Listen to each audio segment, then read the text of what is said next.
How's it going? Captain Coach here, and finally, the Season 5 overview has officially released for Marvel Rivals. This is the latest they've ever released one of these overviews for a new season, just a few days before the patch is set to drop. So I'm going to talk about the changes, what they're going to mean for the meta and your games that you play, but also the state of the game as a whole and the health of Marvel Rivals moving forward. So if this is the type of content you're interested in, don't forget to Hulk smash that like button, Hulk smash that subscribe button, and we are gonna get right into the video. Hello everyone, Guang here. There's our boy. Great to see you all again. Yes, sir. New hero, new map, and new mode. New game mode. Okay. Welcome to Season 5 of Marvel Rivals. This season centers on Mr. and Mrs. X, Gambit and Rogue. They're dating. Interrupted their dream wedding. Oh, they're engaged. After the disruption, Gambit has planned a honeymoon full of surprises for Rogue. Okay, so I don't normally know what to say for lore, but I have a question for anyone watching. How many of you are actually the lore and the stories in the game are the reason you play, or at least a reason you play? Because I personally, I don't really care for this kind of stuff, but I know a lot of people are probably drawn to the game just because they like the characters in the comics and stuff like that. You know, who knows, man? Maybe there's like a couple wanting to role play as their favorite X-Men in the game. You know, maybe that's what a lot of Mr. Fantastic and Sue Storm players were doing. I don't know. I feel like the more I play stuff, the less I seem to care about this kind of stuff. Built by the elders of the universe, can their love survive the ultimate cosmic test? I watched the X-Men. Yo, wait a sec. Okay, so I was joking about Sue Storm and Mr. Fan. Gambit's the healer? Wait, are they releasing two? Gambit is a strategist. Okay, that was not expected. I think most people who were following the game thought that Gambit was going to be a duelist and Rogue was going to be a strategist. Well, before I ask any more questions, let's just see what this is about here. Gambit is a master strategist. I thought he just exploded stuff. Control with his iconic playing cards, agile movement, and expert combat skills to create a unique playstyle. Oh my god. How does he heal? He can combine his Colombian enhanced cards to unlock kinetic shifting to heal allies. Kinetic shifting to heal allies. I'll be honest, that sounds like a load of crap, but, you know, hey, if they make it work, they make it fun. I don't really care, you know. Cleanse negative effects. Oh, yo, so cleansing negative effects. I wonder if he can remove CC with his cards. That's going to be huge if so, because there's not really any effects like that in the game that I can think of. Only immunities with, like, shielding and stuff, but to break someone out, I don't think we've seen that off the top of my head yet. Damage, knocking back enemies, and applying anti-heal. Anti-heal. When teammates need Sheesh. or foes rush in, Gambit can channel energy into his staff, using nimble movement and martial arts to take down threats. When activating his ultimate ability, Yo, this is crazy. Gambit launches kinetic charged aces at all nearby allies, supercharging their jump abilities and adding explosive power to their attacks. Okay, so it seems like his ultimate is going to be a team-wide buff. I think to your other players' mobility and damage is seeming what it sounds like. He can heal you. Yeah, this guy seems like he's going to be more of a utility-based support from everything they're saying. Mainly because of the ultimate not being like a typical heal ultimate. I may be wrong in that guess, but my initial assumption on this guy is that maybe he's going to be maybe a mix between Mantis and maybe like an Invisible Woman, I think is probably going to be my initial guess. Mantis obviously with buffing allies. Gambit's buffs are going to be more in terms of, you know, giving them, it seeming like better jumps and more damage. But also the utility and then jumping ability of Invisible Woman. Although, yeah, I'm really interested in what they said, the cleansing of debuffs. That is the most interesting thing to me, and that's really what we're going to be keeping an eye on. This is really cool. This is really exciting. I was not expecting this. I think most people thought that a new strategist needed to be added and needed to be added ASAP. A lot of people were already doom and gloom and saying they just added Daredevil. They can't keep adding 2 duelists in a row. It's just bad for the game. Well, it looks like they're not. So either they listened to player feedback, or maybe this is something they had planned all along. But either way, Gambit as a strategist, very exciting. Obviously, they're going to release more information on this coming up, but those are my initial takes. I think he's probably going to be decent, but may fall into one of the types of healers that you need to pick on a 3 healer comp. Not sure, but that's kind of my initial take on what they've said about him so far. Season 5 also introduces a thrilling new mode. 18 vs 18. 18 versus 18. 36 players will catch Holy. a whole new Grand Garden map, promising epic chaos. I love fun. I love shit like this. Goes live after the update. Just Fiesta type content. We hope you enjoy it. So quick thing, I used to play, well, I still play MMOs, and my favorite part about MMOs was just like the big world PvP 40v40 events. So definitely be interested to try this out. I'm probably more excited for this than I was for the zombie mode. So that's interesting. I think they're kind of just flexing their servers here with the zombie mode, with all the units they could have on that. Now they're doing it with players. So I'm pretty excited for that. We'll definitely check that out. That sounds fun. We are Sounds also fun. adding a placement system to competitive mode starting in Season 5, with more details coming soon from Ziyong. Play some matches. Confirmed. Season 5 brings you the grand debut of New York's Times Square. Non-combat map? This is a non-combat map that can host up to 100 players, hang out, dance, watch videos, read books, and let your imagination run wild. I'm gonna have a lot of fun with this. I can't wait to be the guy who role plays as a homeless person in New York City. I think Spider-Man's gonna be really popular in this game mode, personally, especially the one where he wears that paper bag skin. We've seen so many fun, friendly It reminds me of Fortnite. All the in the Doom match, Sectorial map. So we wanted to give everyone a dedicated space for socializing, relaxing, and sharing cool moments outside of battle. I don't know if Times Square is the place you want to be relaxing. It gives a casual something to be happy about, though. You know what? It's cool change. Cool change. Season 5 marks the first anniversary of Marvel Rivals, a milestone for us and for all of you, our players. After the November 27th 1 year already, man. You can join our anniversary event to earn 2,500 units and a free legendary Jeff costume. We are also rolling out a series of exclusive anniversary costumes from Marvel Rivals style. I don't know what any of those heroes are, community-inspired outfits, if I'm being honest. and even cake party-themed costumes. Yeah. We hope you love them as much as They look great. I have no idea who any of these characters. I know that's Venom. That one I know. Was that Psylocke? I gotta be careful with skins. I'm cool with skins. Let the gooners and whatever people have the skins they want, but I hate it when I can't tell what character I'm looking at, because I already have that problem with Invisible Woman and Cloak and Emma. It's just too many skinny blonde chicks. So you know, it's just a lot to keep track of for me. we do. This anniversary is a celebration of our journey together and the start of many more adventures ahead. Sounding like an unk right now, bro. Season 5 also launches our cross-platform progression feature. Huge thanks to everyone who tested this in Season 4.5. Your feedback has helped us make Marvel Rivals better than ever. New accessories. We are adding a new batch of adorable accessories for Gambit, Human Torch.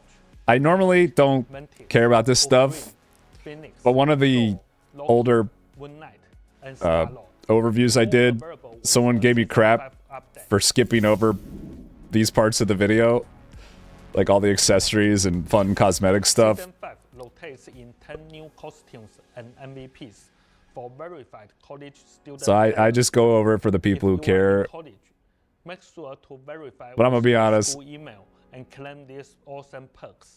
I'm really just looking at the changes coming up for the ranked and the competitive, right? After a lot of hard work and a little health sacrifice from Zhiyong, we finally launched our first ever PvE mode for Halloween, Marvel Zombies. This was a huge challenge, especially with only 6 months of development. Oh, wow. We pushed limits with 6 months. over 200 zombies on screen and supercharged our heroes for an over-the-top superhero experience. This presented enormous challenges both technically and in terms of gameplay design. It's just the beginning. We know there's room to improve. With a reused map, only 5 playable heroes, and just a few zombie types. Skill. Pure skill. There are still bugs. I didn't really play the zombies game, but I did one round of it, and then I was like, okay, that was cool. They're like, you gotta do more, you gotta do the harder modes. I'm like, you know what I mean, just the same thing, but I don't know, I just personally didn't like it. I'm hoping they bring back the TFT mode, but you know, I see the appeal. If they had Hulk, I probably would have played this game mode a lot, but yeah, that's the big thing I was looking for. So hopefully they add more characters for it, so I could actually play something I want. That blade spin that's pretty funny. Performance tweaks needed too, but we've seen your enthusiasm and feedback, and we promise to keep investing in PvE. More heroes, more maps, more themes are coming. It will take time, but next year, expect much more from us in this front. And now, I will hand it over to Zhiyong for updates. All right, here we go. On Season 5 team This is when the video actually starts. Balance changes, and details about the new competitive play. This is when the video actually starts. Hey rivals, There he it's is. me, Zhiyong, back again. Time really flies. Halloween is already behind us. And I hope you all found your own happiness, both in the game and out in the real world. The brand new Season 5 is just around the corner. And it's a big one for us because with your support, Marvel Rivals is celebrating its first anniversary. As Guang Guang mentioned earlier, we've prepared tons of new content, and we can't wait for you to experience it all. Hulk buffs. Now, let me walk you through what's changing with team-up abilities, balance adjustments, and major improvements to ranked. Team ups. We've noticed many of you missed some of our classic team-up abilities, like Magneto's metallic fusion. Oh. So, in Season 5, That was the one, I think, where Magneto threw ranged swords at people in like a slicing thing with the Scarlet Witch. Was a team up. we are bringing some back in new forms. We are also exploring ways to give a certain role more possibilities through team-ups. Yeah, I was always saying they should do this. They should try to make the team ups kind of like how the Ultron Iron Man one worked, where the Ultron gets a good heal. That essentially, I mean, it didn't quite do it, but make him viable in like a 2-healer setup. So if you get the right team up, you could basically to give you more options. So that's kind of what I'm looking for here, is abilities that would change the overall play style of something to make them viable in more setups. That's kind of what I want to see here. Gambit is the anchor of this team-up, charging Magneto's Great Sword with kinetic energy. Okay, so this is a support and tank team up. When Magneto activates this team-up ability, his primary attack is replaced by launching a kinetic charge Great Sword. On impact, Oh yeah, it explodes, damaging that's enemies significant. and ejecting unstable kinetic energy for a delayed second hit. That was a lot of damage. Cloak and Dagger as the team. Yeah, he just 3-tapped that mob. I'm wondering if the mob will have to stand still, or if it like actually tracks them. That'd be something curious to test out. At first glance, though, that looks pretty strong. Looks pretty strong. Empower Hawkeye's Kanata with light and dark energy. When Hawkeye uses his Kraken Slash, it knocks enemies back and fires a light and dark energy wave that passes through allies and enemies. It heals and buffs teammates it hits, Okay. while damaging and applying anti-heal to enemies. Okay, well, I mean, that just seems completely overpowered. So that ability is easy to aim because it's just a conal frontal hit. It damages, heals, debuffs, and buffs, is what he just said. It puts a healing debuff on. I think this is not a good change, and it's pretty obvious why they're doing it. First, let me go over the change itself, right? So introducing healing reduction in a game where healing is clearly very strong, you have to be careful with, because if you introduce too many healing reduction effects, it's such a powerful mechanic, or could be. I mean, you look at Blade, and Blade's really not that strong, but I would argue that part of the reason why is because of the way that ability is designed on him. But if you add too many of these healing reduction mechanics in the game, effectively what you're going to have happen is the healers will eventually be balanced around having those healing reduced mechanics in the game rather than not, thus making healing still overpowered and the mechanics that effectively reduce them not that useful or unique, right? So I think they need to be careful when adding healing reduction to the game. I don't know if you guys can hear my dog's playing with their squeaky toys, so sorry about that if you can hear it. I think it's pretty obvious why they're giving him what is clearly a really overpowered ability, is because they want Hawkeye to get picked more, because he doesn't really get to pick too much in competitive, and his win rate is still kind of low because he's a character that's hard to play. Is he bad though? I would argue no. I would argue Hawkeye is fine in the hands of a good player. So to me, this looks like a change that's just really trying to force a character into the meta at the cost of making him really annoying and OP to play against, and really making him easier to play. So overall, I'm not a huge fan of this change, but I am interested to see what it does to his win rate, because if Hawkeye is a more universally accepted pick, maybe they take away even more of the skill on him and try to make him a character that, you know, is more casual friendly and less annoying to play against. I could see them maybe going in a direction like that, where they make it so he can't one tap as easy, or one tap at all, at the cost of him just having a lot more brawling and like close and mid-range combat potential, like it seems like they're trying to give him here. So overall, I'm a little iffy on this change. I'm not a big fan of it, but I see why they're doing it. I mean, putting Cloak and Hawkeye together is just them trying to push these characters into the meta. And the Magneto one, I think, is the opposite. I think they're putting Magneto and Gambit together because they're trying to make sure Gambit is viable. My guess is this guy is not going to have as much healing as other healers, and that encouraging him to go with the tank that doesn't have a high win rate but is always valuable to have on a team is going to be how they balance him out. That's just my initial take. I may be wrong. We'll wait and see. But I think while this one is clever, I think this one is the Hawkeye Cloak one. A little worried about that one. So we'll wait and see. Patch notes should be coming out in a day or two. Moon Knight is the anchor here. When Blade and Moon Knight team up, Khonshu's power blesses and protects Blade. I'm not a big fan of having two duelists have team ups. I'd rather have a tank duelist or healer duelist to encourage tanks and healers to be picked more. Activating the team up or ability two tanks and two dash forward, supports. slashing enemies with the sword of Dracula.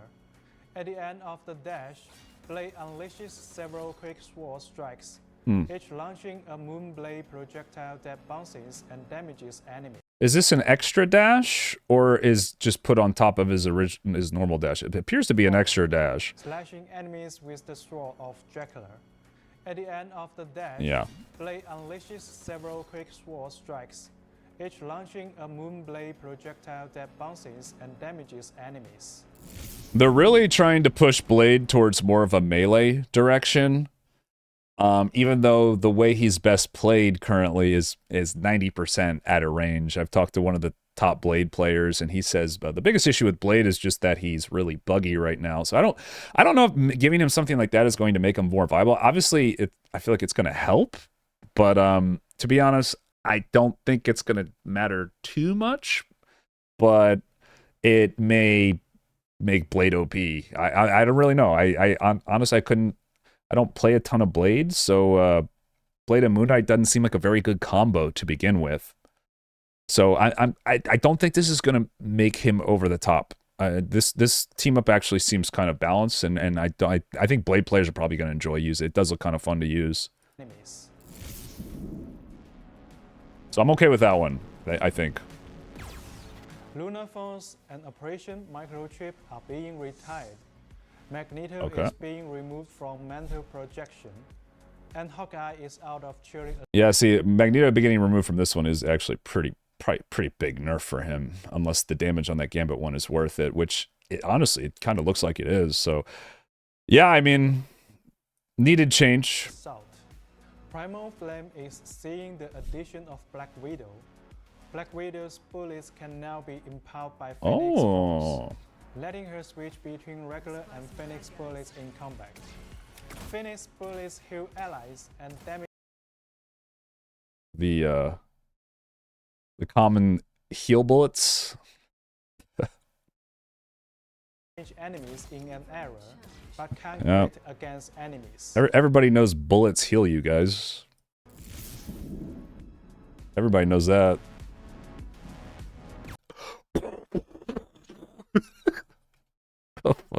I mean, I don't know, man. Like, why are they making Widow a healer? I just and again, it's tied to Phoenix too. So I don't know. That's interesting because I know Anna from Overwatch, or Anya, someone correct me. I know she's a sniper healer. And that character, when she was released, I remember being pretty good. I mean, I don't know much about her other than that, but that's interesting. I don't think Widow's going to be a viable off healer, but again, they're having trouble balancing these characters and getting their win rates on par with everybody else. So they're giving them a lot of utility that I don't think necessarily reflects the hero fantasy that is causing the players who like those characters to play them. While Widow players may find this change fun, they probably aren't the biggest fan of it. I'll have to hit up Xlec and get his thoughts on the changes, though. As Season 4.5 comes to a close, all the ongoing balance changes and new team-up abilities have really shaken up the meta. First off, with Ultron and Human Torch getting nerfed, battles shifted from vertical. It's a really cool patch so far, though. To more intense ground combat.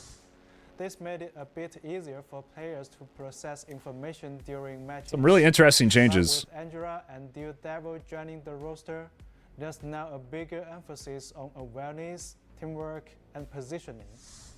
Team comp diversity was up this season, with buffs. That is something I have noticed, despite the game having a lot of really overpowered characters and overpowered team-ups. I have seen a lot of different comps. I definitely agree with that. If making stuff OP is what you need to do to get all these comps and different heroes to be played, then you need to make everybody OP. Okay? You need to make everybody OP. So I want to see buffs to some of the weaker tanks, and also maybe putting some of the damage heroes on par with those characters by nerfing them. Ultimates, and the new team-up ability for Hela and Namor. Lineups built around Venom, Jeff, Hela, and Hela Namor have become some of the hottest picks. The triple strategist lineup is still holding strong, even after Ultron's nerf, with Adam, Mantis, and Jeff as key picks. Triple healer is definitely still good. Emma Frost and Magneto are still the backbone of many teams, and Doctor Strange's buff Maelstrom of Madness has... I don't like how they're referring to Emma Frost as a backbone. I just don't... Everybody picks Emma Frost because she could just full to dead anybody that gets close to her. Tank, healer, doesn't matter. That's to me, that's not a backbone. That's just like... that's just utterly broken.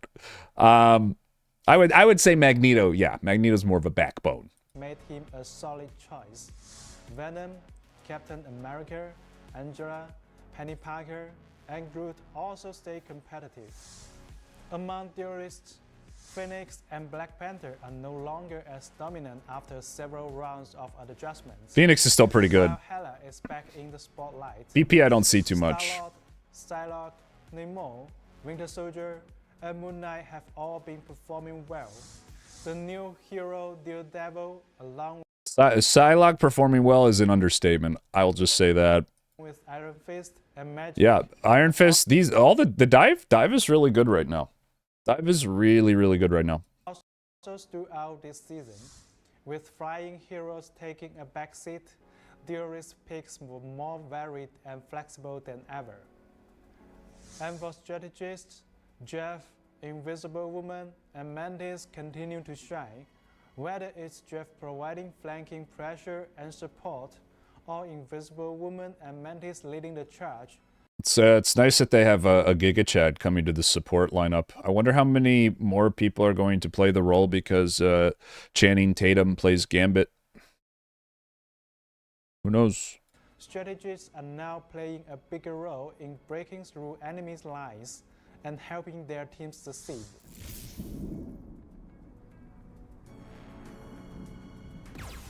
Here we go. Beyond the standout heroes from Season 4.5, we are also keeping a close eye on the rest of the roster and have plans for more adjustments in Season 5. First, we will be giving most Vanguards a boost in team utility, Vanguard buff? making their roles more balanced and versatile. This includes upgrades for heroes like The Thing, Hawk, Penny Parker, and Captain America. Hulk Thing buffs confirmed. For example, They don't need to buff Captain Penny though. America's ultimate will now help allies charge their own ultimates faster. Okay, this is... They better not... This is bad. You should never make an ultimate that can be used to stall the game on a character that isn't a support. Also reduce the ult charge of the supports. If this is good, even a little bit, this Cap is going to be... I mean, he already kind of is like the ultimate stall character. I could see 3 healer, 3 tank comps with Captain America, and you just fight on point, spawn hold to the max. This is going to make spawn hold even better because spawn hold's actually pretty good right now. And the only real counter to it is picking a hero like tank shredders, like Iron Fist and stuff. And teammates will be able Moon Knight. to heal while on Penny Parker's webs. Oh, teammates can heal on Penny webs. Notice that heroes like Wait, that's OP too, because the Penny heal actually heals her for a decent amount. She can sustain it for a while. So pretty much wherever Penny mines, if you don't shoot the mines now, like you're just griefing. You got no excuse now. Wolverine and Spider-Man have been struggling a bit, so they will be getting buffs this season. Wolverine will become more threatening to Vanguards, while Spider-Man's combos will feel smoother and more consistent. You notice that they're making all the tanks team utility better. You know, like they're gonna make the game even easier for all the healers and duelists in the game. I think what they're trying to do is make strategists more bearable to play by making tanks able to keep them alive. That's what it seems like the direction they're moving in, and then Wolverine is a natural counter to that type of strategy, right? Because Wolverine is a duelist that maybe doesn't threaten healers as much as like Daredevil or whatever diving them, but can challenge the people who keep them alive. And they're really trying to promote this kind of like symbiote, like this balance of team comps. I definitely see what they're going for. I just hope that the tanks actually have enough self-sufficiency to where they can impact games on their own. That's really what I'm hoping for, because right now it just doesn't feel like they have the same level of agency as other roles. But I'm curious to see what changes they make. Loki is getting a target boost to keep him competitive within his role, and Cloak and Dagger will see. Yeah, nobody plays Loki anymore. Improved. This isn't all. There are plenty more balance updates coming, so be sure. Has there been one patch where Cloak hasn't gotten a buff or nerf? I don't think so. To check out our upcoming balance patch notes, we will also be releasing the Season 4.5 hero pick and win rates very soon. Daredevil picked in half the games. In Season 5, we've made a series of improvements to rank play based on your feedback, including placement matches, team size adjustments, and reward changes, all aimed at creating a better experience. Placement matches. With placement matches, Your rank will no longer reset to a fixed tier each season. Instead, you will play 10 placement matches in competitive mode each season to determine your starting rank. When participating in the placement matches, you will be assigned an initial rank based on a conversion of your rank at the conclusion of the previous season. Since Season 5.0 marks the transition to this new system, your initial rank for placements will be determined by taking into account your highest rank from Season 0 to 3 and your final rank from Season 4. Please note that this isn't just a straight carryover of your highest rank, but rather a balanced calculation. If you don't have an eligible previous rank, you will be treated as a new player, and the system will assign you a starting rank for placements. After your 10 placement matches, your results, along with your initial calculated rank, will decide your starting position for the new season. The more matches you win, the closer you will be to your previous season's rank. If you go undefeated, you can even place higher. Wait, you can play, so wait, in theory, I could just play 10 matches, win all of them, and just AFK the rest of the season. If that's how it works. Like, if you get really lucky in your placement matches, you just wouldn't even have to play. Each season, you only need to complete 10 placement matches. Oh yeah, there you go. If you finish them in the first half of the season, you will keep the rank in the second half. If you don't complete placements in the first half, you will need to finish them in the second half to qualify for rank rewards. Okay. Okay, that was a lot. My initial impression is, obviously this is, I've never heard of a placement match system that potentially allows you to place higher than you finished the season before. So that is something that I've never seen before. The reason I'm not as worried about this as maybe I would have thought is because of how short the seasons are. If the seasons are only a month long like they've been doing, then having 10 placement matches get you to a point that's pretty close to where you were last season is I think what a lot of the community wanted, is not such a push on this ranked grind.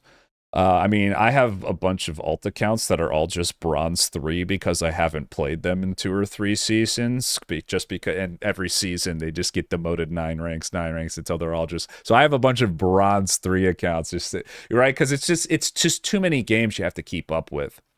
So it seems, I mean, it'll definitely determine how this is all tuned. Because, like, for instance, in League of Legends, when I played it at least, when you did placement matches, there were occasionally resets, but usually placement matches were for completely new accounts. And when you did them, you couldn't really get past, like, I think platinum. Like, even if you won all your placement matches, you wouldn't get placed higher than platinum. So I'm wondering how much you will drop if you have bad placement matches. That's another question you need to ask, because if you can potentially place higher, that suggests that the leniency for losing matches is probably pretty good leniency, meaning if you lose too much, you probably won't drop too far.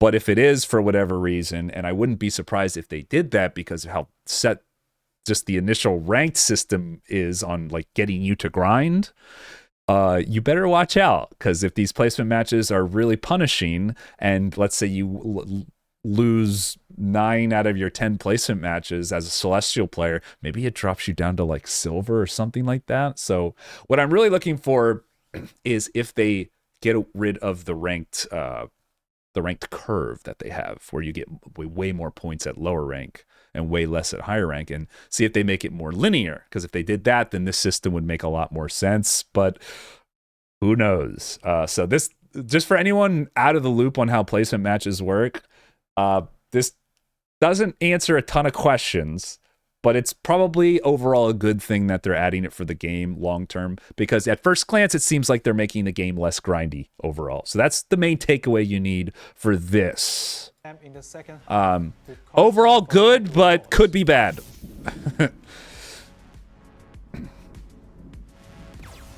We've made improvements to team queue size. If everyone in your team is Grandmaster rank or below, you can queue as 2, 3, 4, or even 6 players. This is a great change. This is something I'm so happy to see them bring back. This is going to revitalize the game in a way that I don't think a lot of people expect. The key is to get the info out there to everybody, and hopefully word of mouth can do that. I mean, this is just so good for the game, and I think it's I'm curious to see what the grouping is in higher rank, but I would say the games start to get really competitive and around Celestial. Your team is Celestial, Okay, here we go. Eternity, or top 500. Your team size will be kept at 2 players. Oh wow, okay. You can team up for placement matches, but if anyone in your team hasn't finished their placements, you can only queue as up to 3 players. So yeah, keeping the same competitive requirement in Celestial Plus, but so Celestial's the big cutoff then, guys. You can basically, this is great. Obviously, I think more options for players is always a good thing, but now there's going to be even a worse potential batch of people who are all in Celestial 3 or trying to get to Celestial 3. A lot of them may be people who just 6 stack their way there. And then all of a sudden, when you go from 6 stacking to 2 stacking in a more competitive environment, well, I think this is overall good for the game. The potential trade-offs are the game quality in a high GM, low Celestial may get really, really bad. But I think the game quality in all the other ranks will probably get better. So overall, I think this is probably a necessary evil. If multiple restrictions apply, the strictest rules will take effect. For example, if you have 1 player in placement matches and 1 as Celestial rank, your team can only queue as a duo. That makes sense. First, gold rank costume rewards will work just like before. If you reach gold and play 10 matches in Season 5.0, you will receive your reward when Season 5.5 launches. If you don't meet the requirement in Season 5.0, you can still earn it by reaching gold and playing 10 matches in Season 5.5, and you will receive 2 costumes at the end of the season. This system will continue in future seasons. Seems like they're trying to make the game a little bit more casual. And Crest of Honor, these rewards will no longer be split between the first and second half of each season. I really like this. Instead, there will be just 1 set of rewards for the entire Season 5. This is something I feel like they needed to do and just never made the swap when they decided to not reset the rank mid-season. It's like they forgot to separate the overall reward system into just the full season, because this to me makes a lot more sense. And if they do what I'm expecting, which is make the ranked curve more linear and quicker to achieve, I could see potentially a full focus on making this game like more casual. And it seems like that's the direction they're going in, like implying that you only need to play 10 games to like it would be enough. But I don't know. It's still a lot we got to wait and see on. But distributed after Season 5.5 ends, as long as you meet the rank and match requirements. This means that there will be only 1 set of nameplate, brands, and Crest of Honors per season moving forward. Season 4.5 rewards won't be affected and will be distributed as usual. Yeah, I don't really see a downside to this. Maybe someone in the comments could let me know. I mean, I don't really see why you wouldn't just split it up into a full season. Half seasons to me just never really made any sense, but I'd be willing to hear an argument for the contrary below if anybody thinks so. But I think this makes a lot of sense, and I think, yeah, this is great. We hope these changes, along with placement matches, will reduce the pressure of grinding for high ranks. There you go. And give you more flexibility in planning your club. Yeah. There are a lot of rank changes in this season. especially with the new placement system. So be sure to check our upcoming updates notes for all the details. Oh, I'm really looking forward to that one. Ignite the battle. Yeah, definitely be on the lookout for me covering the ranked changes. I'm definitely going to do a breakdown on that because that is something that I think is highly, highly important for the future of this game and really the health of ranked moving forward. So yeah, if you enjoyed that and have your thoughts and opinions, leave them below. We'll definitely, I'll definitely read them. And okay, and thanks for watching, everybody.